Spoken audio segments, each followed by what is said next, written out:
우리 요한복음 5장 1절로 9절까지의 말씀입니다. 신약성경 요한복음 5장 1절로 9절까지의 말씀입니다. 하나님의 말씀을 저와 한 절씩 교독하시고 마지막 절 함께 읽도록 하겠습니다. 요한복음 5장 1절 말씀 제가 먼저 읽겠습니다. 그 후에 유대인의 명절이 되어 예수께서 예루살렘에 올라가시니라.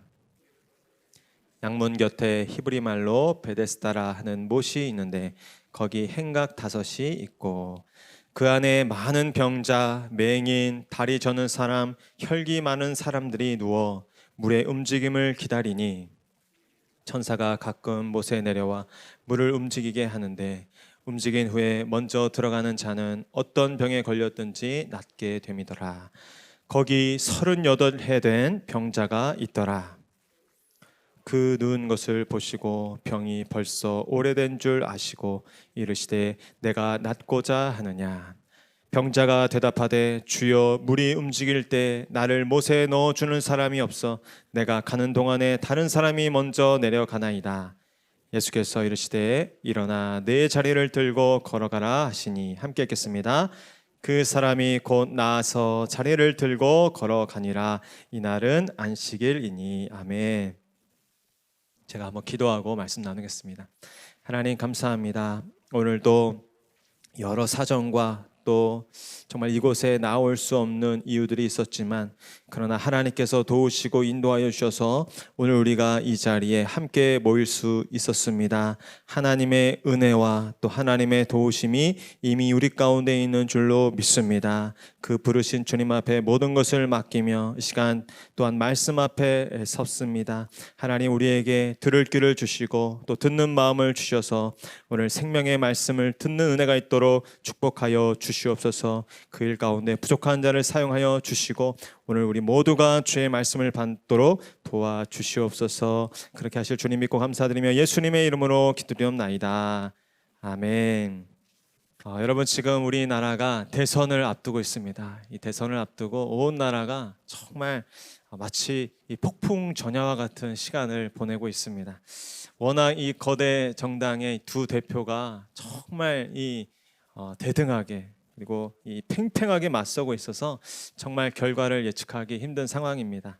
오늘부터 사전 투표가 진행되고 있다고 하는데 우리 그리스도인이신 우리 모두가 한 분도 빠짐없이 이 투표에 잘 참여하시기를 당부드립니다. 어제 이번 이 대선 관련해서 어떤 토론회가 있길래 그 토론회를 잠깐 봤는데 두 논객이 이 한 순서를 가지고 서로에게 개별적으로 궁금한 것을 질문하는 이 시간을 갖더라고요. 그 중에 한 논객이 던진 질문이 제게 좀 많은 생각을 하게 되었습니다. 어떤 질문을 했냐면 상대방에게 만약 당신이 지지하던 그 후보가 당선되지 않고 패배한다면 어떡하겠습니까? 라는 질문을 던졌어요. 그랬더니 그 상대방이 그 생각하다가 그거는 결코 받아들일 수 없습니다 라고 대답을 하더라고요.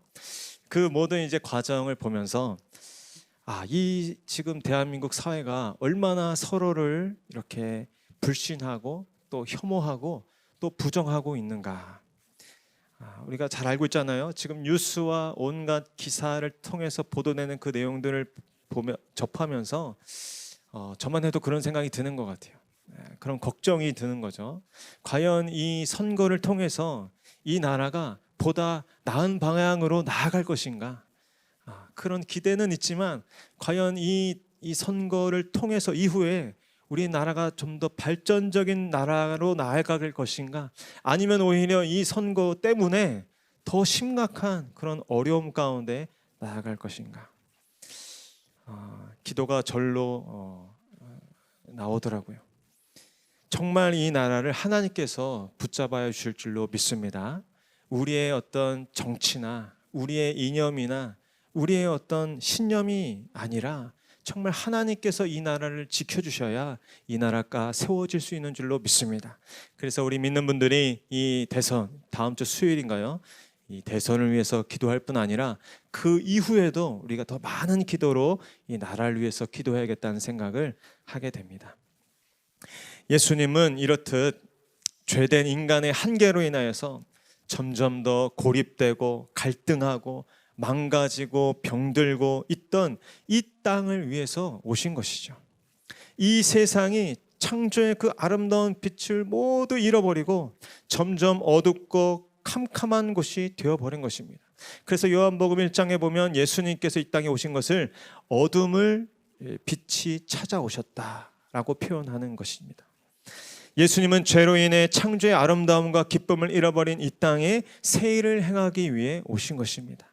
다시 빛을 비춰주셔서 이 시들어버린 세상, 이 메말라버린 이 세상 가운데 다시 그 생기와 생명으로 가득할 수 있도록 예수님께서 다시 한번 그 아름다운 창조의 영광을 이 세상이 회복하기를 소망하는 마음으로 오셨던 것이죠.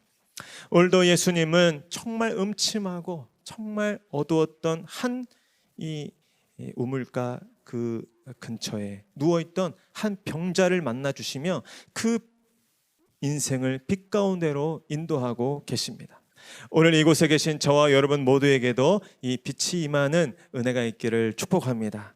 그리고 이 빛을 가지고 어둠이 점점 더 짙어지고 있는 이 세상 가운데 나아가서 작은 촛불로 쓰임 받아서 그 생명의 빛, 그 영원한 길 대신 예수 그리스도를 비춰줄 수 있는 저희들이 될 수 있기를 소원합니다.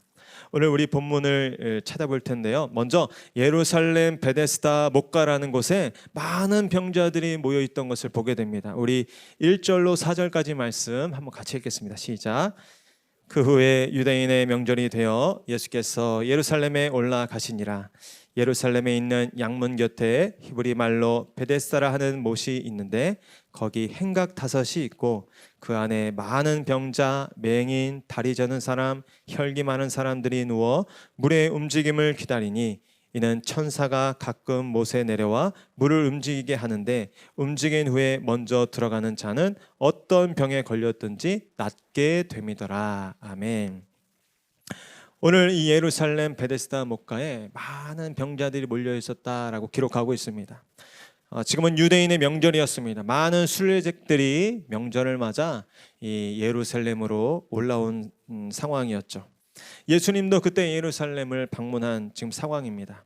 예루살렘에 있는 양문 곁 성전에 이 제물을 바치기 위한 양들을 통과하는 그 문이 있었는데 그 근처에 이 양들을 그 성전에 들어가기 전에 씻는 이 못이 하나 있었습니다. 연못이.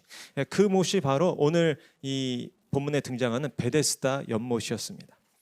베데스다는 참 아름다운 뜻의 이름을 가진 연못이었습니다. 이 두 가지 단어가 합성됐는데 집이라는 단어와 잡이라는 단어가 합성된 단어예요. 그러니까 앞으로 이야기하면 자비의 집 또는 은혜의 집이라는 뜻입니다. 얼마나 아름다운 그런 연못입니까? 또 이 베데스다 연못에는 전설이 있었어요. 가끔 천사가 내려와서 그 물을 동하게 하는데 어떤 물이 갑작스럽게 움직일 때가 있었나 봐요. 그때 제일 먼저 요이 땅 하고 가장 먼저 들어가는 사람은 어떤 병에 걸렸든지 낫는다는 것입니다. 그런 소문이 있었다는 것이죠. 그래서 각처에서 많은 병자들, 맹인, 다리 저는 사람, 혈기 많은 사람들, 온갖 병자가 이곳에 찾아와서 자리를 깔고 대기하고 있는 것이죠. 5개의 주랑이 있을 만큼 아주 큰 연못이었습니다. 그 5개의 주랑에 아마 이 병자들이 가득했을 것이에요. 그러나 제가 생각할 때 사실은 이것은 그야말로 전설이죠. 미신에 가까운 이야기였을 것입니다. 그러나 그 사람들이 너무 절박하니까 정말 지푸라기라도 잡으려는 심정으로 거기 와 있던 것이죠. 하염없이 그 물이 움직이는 것만 지금 바라보고 있는 것입니다. 베데스다는 그 이름은 자비의 집, 또 은혜의 집이라는 아름다운 이름을 가졌지만 실상 그곳에 있는 사람들은 오히려 자비와 은혜와는 거리가 먼 삶을 살 수밖에 없었습니다. 왜 그렇겠습니까? 그도 그럴 것이 거기에 있는 그 원칙이 무엇인가? 원리가 물이 동할 때 그곳에 들어가는 가장 먼저 들어가는 그 한 사람만이 치료를 받는다는 것이에요.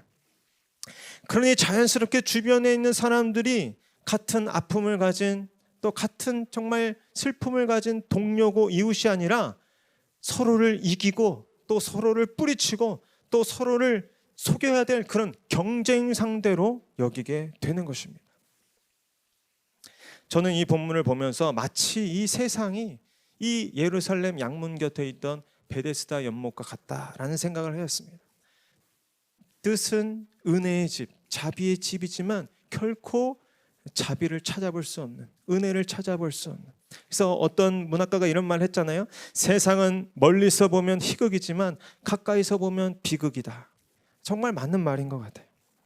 베데스다 연못의 그 아름다운 이야기들, 또 아름다운 어떤 전설들, 그러나 그래서 이곳에 오면 자비를 얻습니다. 이곳에 오면 은혜를 받습니다. 그러나 조금만 가까이 들어가 보면 그곳은 자비와 은혜가 있기보다는 온갖 속임과 배신과 경쟁과 또 갈등, 그로 인한 원망과 시기가 가득했던 것입니다. 38년째 그 병자가 아무런 혜택을 받지 못한 채 그곳에 누워 있었다는 것만 봐도 그곳은 결코 자비의 집, 은혜의 집이 아니라는 것을 우리가 알 수 있는 것이죠. 세상은 결코 우리에게 진정한 구원을 주지 못한다는 사실을 우리는 다시 한번 깨달아야 하는 것입니다. 이 베데스다, 이 홀은 그럴듯한, 이 이름은 번지르한 그 베데스다 목가의 그 경쟁, 그 비교, 원망, 그 절망의 악순환을 우리는 기억해야 합니다. 우리는 이 세상의 논리 뒤에 숨어서 사람들을 절망으로 끌고 가려는 이 세상의 악한 이 시대 정신과 그런 선전과 풍조들을 깨닫고 그것에 맞서야 합니다. 한번 생각해 봤어요. 오늘날 이 베데스다 연못처럼 사람들이 몰려드는, 그래서 막 정말 어떻게든 정말 도움을 받으려고 하는 것이 어딜까? 제가 생각해 보니까 이 주식, 또 이 젊은이들 사이에서 벌써 이 비트코인, 이 가상화폐 이런 것들, 그런 것을 하는 것이 죄는 아닐 것입니다. 그러나 그 뒤에서 조장하고 있는 이 사단이 이 것들에 대한 한계를 인정하지 않고 보면 어떻습니까? 그것에 많은 사람들이 달려들지만 일부 최상위 계층 몇 사람 외에는 다른 많은 사람들이 손해를 보고 또 가산을 탕진하는 그런 악순환이 그곳에 존재하고 있죠.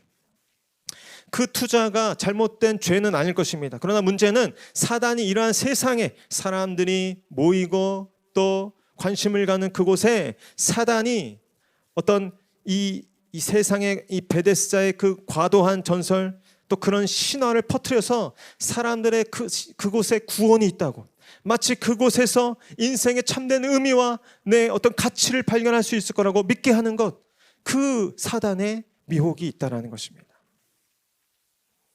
또한 이 시대는 어떠한 미혹 가운데 있습니까? 어떠한 절망 가운데 있습니까? 이 능력주의라는 사회, 어떻게 보면 능력대로 평가받는 것이 공정한 것 같지만 이 세상은 끊임없이 우리들에게 이야기하는 거예요. 너는 잘해야 된다. 그래야 내 존재가 사랑받을 수 있다. 너는 뛰어나야 된다. 그래야 내 존재가 인정을 받는다. 너는 탁월해야 된다. 그래야 내 존재가 의미가 있는 것이다. 너는 유명해야 된다. 그래야 내 존재가 용납을 받을 수 있다. 끊임없이 잘해야 한다. 뛰어나야 한다. 탁월해야 한다. 유명해야 한다. 그래야 사랑받고, 그래야 인정받고, 그래야 용납받고 의미가 있는 것이다. 다른 얘기로 하면 1등만 기억하는 세상. 얼마 전에도 우리가 올림픽을 보면 안 그런 분도 있지만 아직도 어떤 분들은 이 은메달 땄을 때 그 표정이나 그 행동을 보면 너무나 실망하는 거예요. 세상에 전 지구상에서 2등을 했는데도 그게 만족이 안 되고 그것이 자랑이 되지 않는 그런 세상. 그래서 러시아의 어떤 선수는 그 은메달을 받고 오열을 하면서 그 메달을 뿌리치는 그런 모습도 우리는 보게 되는 것입니다. 세상에 베데스다들이 많이 있지만 그 베데스다들이 각각 이곳에 오면 자비를 얻는다고, 이곳에 오면 은혜를 얻는다고, 이곳에 오면 만족을 누린다고 우리에게 선전하지만 그 베데스다에는 구원이 없다는 사실, 그 베데스다에서는 만족을 얻을 수 없다는 사실을 우리는 기억해야 합니다. 그 세상에 베데스다에 구원이 있다고 평생을 바치는 어리석은 인생이 되지 않기를 축복합니다. 그 사단의 거짓 선전에 속아서 평생을 38년을 40년 가까운 인생을 허비하는 그런 신기루를 쫓는 어리석은 인생들이 되지 않기를 축원합니다. 그렇다면 진정한 베데스다는 어디에 있는 것이겠습니까? 우리 5절로 7절까지 말씀 저 한번 같이 읽도록 하겠습니다. 시작. 거기 38해 된 병자가 있더라. 예수께서 그 누운 것을 보시고 병이 벌써 오래된 줄 아시고 이르시되 내가 낫고자 하느냐. 병자가 대답하되 주여 물이 움직일 때 나를 못에 넣어주는 사람이 없어 내가 가는 동안에 다른 사람이 먼저 내려가나이다. 아멘. 여러분, 진정한 베데스다는 바로 우리 예수님인 줄로 믿습니다. 진정한 베데스다이신 예수님이 38년 된 병자를 찾아오시는 거예요. 우리가 베데스다를 찾아가는 것이 아니라 진정한 베데스다이신 예수님이 우리를 찾아오시는 것입니다. 예수님은 베데스다 병자를 보시고 그의 병이 벌써 오래된 줄을 아셨고 그에게 찾아와 말을 건네시는 분이십니다. 예수님은 스스로 어찌할 수 없는, 정말 아무것도 할 수 없는 38년 된 그 마비된 병자를 오늘 찾아오시는 것입니다. 예루살렘에 올라오셨으면 먼저 예루살렘 성전, 그 거룩한 성전에 올라가서 기도하시는 게 먼저일 텐데 아니에요. 예수님은 가장 우울하고 가장 냄새나고 가장 고독하고 가장 비참한 그 곳에 오셔서 그곳에서도 가장 비참한 38년 동안 아무것도 못한 채 누워있는 그 병자를 찾아오시는 것입니다. 그러면서 그 본문에 어떻게 적혀 있습니까? 6절에 보니까 예수께서 그 누운 것을 보시고 병이 벌써 오래된 줄을 아시고 이르시되, 여러분 저를 따라하시오. 보시고 아시고 이르시되. 여러분 이것이 복음인 줄로 믿습니다. 이것이 바로 우리 예수님이 베데스다이신 증거이시죠. 이 38년 된 병자는 세상의 헛된 구원론에 속아서 평생을 비교와 또 경쟁과 그 원망 가운데 빠져있던 사람들이었습니다. 난 가난해서 안 돼. 난 병들어서 안 돼. 난 사람들이 알아주지 않아서 안 돼. 그러나 예수님은 그를 지금 바라봐 주십니다. 그의 깊은 아픔과 사정을 알아주십니다. 그리고 그에게 다가와 그에게 말을 건네 주시는 것입니다. 저와 여러분이 이 예수님의 방문과 또 함께하심 안에서 우리의 인생의 가치와 의미를 발견할 수 있는 은혜가 있기를 축복합니다. 하나님의 아들이신 예수님이 나와 같은 작은 자, 정말 오늘 이름도 안 나오고 있잖아요. 이름도 없는 자, 무명한 자, 아무것도 스스로 할 수 없는 불구와 같은 내 인생 가운데 찾아오셔서 나를 바라봐 주시고 나의 모든 것을 아시고 또 나에게 말을 건네주시고 내가 낫고자 하느냐 구원의 길로 인도해 주신 우리 예수님의 그 방문과 함께 하심 속에서 우리의 인생의 진정한 의미와 가치와 존재감과 정체감을 발견할 수 있는 저와 여러분 될 수 있기를 축복합니다. 하나님의 아들이신 그분께서 나에게 생명을 주시기 위해서 이 땅 가운데 찾아오시고 나를 위해서 죽으시고 부활하셨다는 것, 그분의 사랑, 그분의 그 희생과 십자가의 죽으심 안에서 우리를 새롭게 발견할 수 있는 은혜가 있기를 축복합니다. 저와 여러분의 인격적 가치의 기초는 저와 여러분이 무엇을 얼마나 많이 소유했는지, 또 저와 여러분의 재능이 얼마나 뛰어나고 탁월한지 그곳에 있지 않다는 것이에요. 저와 여러분들 향한 사람들의 칭찬과 박수갈채가 얼마나 많은지, 얼마나 많은 사람들이 우리를 인정해 주는지가 아니라 오직 우리를 위해 이 땅에 오시고 우리의 아픔을 진정으로 헤아려 주신 예수 그리스도, 우리를 위하여 십자가에 달려 죽으신 그분의 그 십자가와 죽음의 희생, 그 예수 그리스도의 십자가 위에 저와 여러분의 인생의 닻을 내리시기를 축복합니다. 그분 앞에 벌거벗은 채로 나아가서 너는 내 사랑하는 아들이라, 너는 내 사랑하는 딸이다, 너는 내가 사랑하는 자다 라는 그분의 음성을 들으실 수 있는 저와 여러분 될 수 있기를 축복합니다. 어떤 분이 책 속에 이렇게 쓰셨어요. 브래던 매닝이라는 분이 거짓 자아는 과거의 성취와 타인의 아첨에서 정체를 얻지만 참 자아는 자신이 사랑받는 자라는 사실에서 정체를 확인한다. 우리는 평범한 삶 속에서 하나님을 만난다. 영적 도취감과 비범한 신비 체험의 추구에서 만나는 것이 아니라 단순한 삶의 현존 속에서 그분을 만난다. 매일매일의 삶 가운데 저와 여러분을 사랑의 눈으로 바라보시고 또 저와 여러분의 마음을 헤아려 주시는 그 예수님, 우리의 모든 일상의 현장 속에서 함께 거하시는 성령님, 어렵고 힘들고 눈물 흘릴 때 우리의 손 잡아주시는 그 예수님 안에서 여러분의 인생에 참된 원동력을 발견할 수 있는 은혜가 있기를 축복합니다. 그렇기 때문에 예수님이야말로 진정한 베데스다이신 것입니다. 여러분 여기 보시면 이 병자가 예수님께 손 흔들리면서 SOS 도와달라고 아무 요청도 안 했어요. 예수님이 조건 없이 예수님이 그 병자를 찾아오셨어요. 그리고 예수님 뭐라고 말씀하십니까? 내가 낫고자 하느냐? 예수님께서 말씀하시는데도 이 병자는 예수님께 믿음으로 반응하지 못합니다. 어떻게 반응하고 있습니까? 원망으로 반응하고 있는 거예요. 물이 움직일 때 나를 못에 넣어주는 사람이 없어서 내가 가는 동안에 다른 사람이 먼저 내려가나이다. 믿음이 전혀 없어요. 백부장과 같은 믿음. 그러나 어떤 성경에 보면 이렇게 예수님은 전혀 완전히 마비된, 그래서 에베소서에 보면 정말 죽었던 너희들, 예수님을 향해서 어떤 손짓도 할 수 없었던 우리들을 향해서 예수님은 조건 없이 다가오시고 또 찾아오셔서 우리의 인생 가운데 생명의 은총을 베풀어 주시고 우리에게 구원의 은혜를 베풀어 주시는 것입니다. 그렇기 때문에 예수님이야말로 진정한 베데스다이십니다. 자격 없는 자에게 조건 없이 은혜를 베푸시는 진정한 베데스다이십니다. 이 진정한 베데스다이신 예수님 안에서만 우리가 자비를 기대할 수 있고 은혜를 기대할 수 있는 것입니다. 세상 사람들은 여전히 사람들의 어떤 시선, 사람들의 평가에 목말라 하고 있습니다. 세상이 부추기고 있고 사단이 부추기고 있습니다. 그래서 요즘 젊은이들 보면 인스타 팔로우가 몇 명인지가 그 사람의 어떤 존재감인 거예요. 또 유튜브 클릭수, 또 좋아요 몇 개 받았는지가 그 사람의 이 인생을, 존재감을 증명하는 거예요. 만약에 그렇지 못하면 어떻게 되는 겁니까?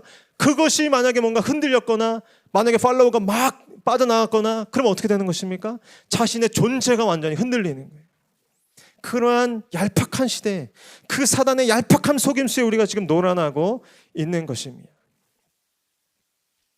그 모든 것에서 우리는 정체감을 찾는 것이 아니라 너는 내 사랑하는 자다 라는 주님의 음성이 저와 여러분의 삶 가운데 구석구석 퍼질 때 우리는 그 존재감 안에서 만족하게 되는 것입니다. 이것이야말로 우리의 인생의 참된 만족과 행복의 실체가 되는 것입니다. 다른 모든 것들은 허상이고 또 실체가 아닌 것이죠. 진정한 우리의 삶의 의미의 실체는 바로 예수 그리스도의 죽음과 희생, 그 십자가인 줄 믿습니다. 그래서 문제는 무엇이냐면 교회는 달라야 한다는 것입니다. 교회는 달라야 하는데 어느 순간 이 세속화된 교회 분위기 속에서 교회도 세상을 추종하는 거예요. 교회도 탁월함만을 추종하고 뛰어남만을 추종하고 세상에서 인기 있고 세상에서 박수받고 갈채받는 것을 교회도 추구하는 그런 오류에 빠질 때가 있다는 것입니다. 그래서 교회는 사람을 쓸 때도 세상과 달라야 합니다. 교회는 물질을 쓸 때도 세상의 기준과 달라야 할 줄로 믿습니다. 그래서 보면 교회 찬양팀마다 보면 너무 잘생긴 분, 너무 예쁜 분 있으면 은혜가 잘 안 돼요. 우리 금요기도의 찬양팀 어떻습니까? 요즘 좀 위험해요. 유 목사님이 찬양인들 너무 잘해. 그러면 안 돼요. 좀 실수도 하고 좀 부족한 모습도 있어야 되는데 약간 위험합니다. 하나님이 저에게 큰 키를 주지 않는 것은 하나님의 은혜라. 좀 부족하고 좀 어설퍼도 하나님의 은혜로 하는 것이죠. 그곳에 진정한 의미와 가치가 있고 세상이 줄 수 없는 기쁨과 행복이 그곳에 있는 줄로 믿습니다. 그런데 교회도 그런 세상의 탁월함, 그 세상에 인정받고 박수갈채 받고 그런 것들을 추구한다면 아무리 우리가 많은 사람들 교회로 초청해서 전도한다 할지라도 이곳에서 생수를 얻지 못하는 거예요. 조건 없이, 아무 이유 없이 당신은 사랑받기에 충분한 사람이라고, 당신은 그 존재 자체로 예수님께서 당신을 위해 죽어주실 만큼 충만한 존재라고 이야기해 줄 수 있는 저희들이 되어야 할 줄로 믿습니다. 그래서 우리는 어떻게 해야 됩니까? 우리 8절 9절 말씀 같이 한번 읽도록 하겠습니다. 시작. 예수께서 이르시되 일어나 내 자리를 들고 걸어가라 하시니 그 사람이 곧 나아서 자리를 들고 걸어가니라. 이날은 안식일이니. 아멘.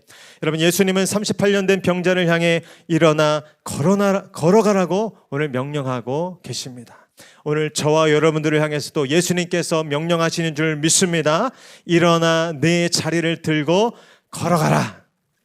그 절망의 자리, 그 낙심의 자리, 나는 안 돼, 우리 집은 못해, 그 끌어안고 하염없이 저 세상의 베데스다, 그 신화에 빠져서 아무것도 하지 못하는 그 마비된 자리, 그 모든 자리를 털고 일어서서 일어나 걸어가는 저희들이 되어야 될 줄로 믿습니다. 우리의 최악의 어떤 형편, 정말 우리로서는 여러분 이 병자도 이해가 가는 것은 예수님이 네가 구원받길 원하냐 물어보시지만 상상이 안 되는 거예요. 어떻게 이 나 같은 처지가, 어떻게 이러한 형편에서 뭔가 새 일이 이루어질 수 있을까? 뭔가 희망을 이야기할 수 있을까? 도저히 상상이 안 되는 것이죠. 그러나 우리는 예수 그리스도를 믿는 믿음 안에서 내 삶의 어떠한 최악의 형편에도 불구하고 하나님께서는 우리의 인생 가운데 특별한 일을 하실 수 있다는 사실을 굳게 믿을 수 있는 저와 여러분 될 수 있기를 축복합니다. 38년 됐건 40년이 됐건 50년이 됐건 예수님이 하시면 되는 줄로 믿습니다. 그 믿음의 고백이 오늘 저와 여러분들에게 있어야 될 줄로 믿습니다.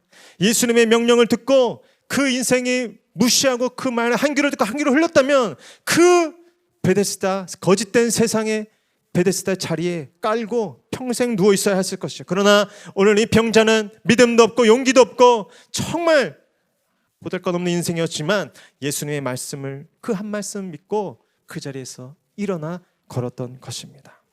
오늘 우리도 이 사실을 굳게 믿어야 할 줄로 믿습니다. 세상의 많은 어둠과 많은 절망과 정말 우리로서는 해결이 될 것 같지 않은 지금 이 대선의 상황, 이후에 이 나라의 이 향방에 대해서 과연 정말 이 나라가 소망이 있을까? 그러나 여러분, 예수 안에는 그 어떤 절망과 어떤 한계도 뛰어넘는 놀라운 은혜와 생명이 있는 줄로 믿습니다. 여러분 주변에 여러분이 전도하고 싶은 영혼들, 여러분의 이웃들 중에 정말 저 인생 가운데도 예수님이 뭔가 하실 수 있을까? 저 인생도 교회 나오면 뭔가 도움을 받을 수 있을까? 여러분, 우리의 잣대와 우리의 생각으로 예수님의 그 일과 그 능력을 제한하지 마시기를 축복합니다.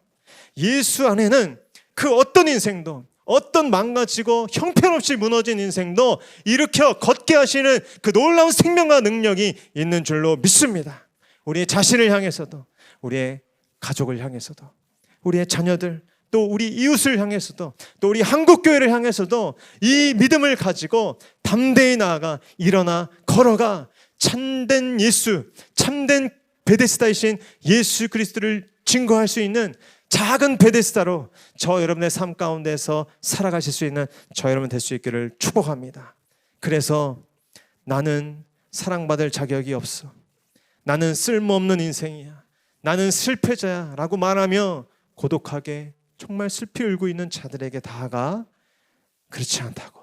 당신은 얼마든지 예수 안에서 희망이 있다고, 소망이 있다고, 얼마든지 예수 안에서 사랑받게 충분하다고 이야기해 줄 수 있는 저와 여러분, 그 복음의 증인들이 될 수 있기를 축복합니다. 우리 한번 같이 이 말씀 기억하면서 찬양하며 나아가겠습니다.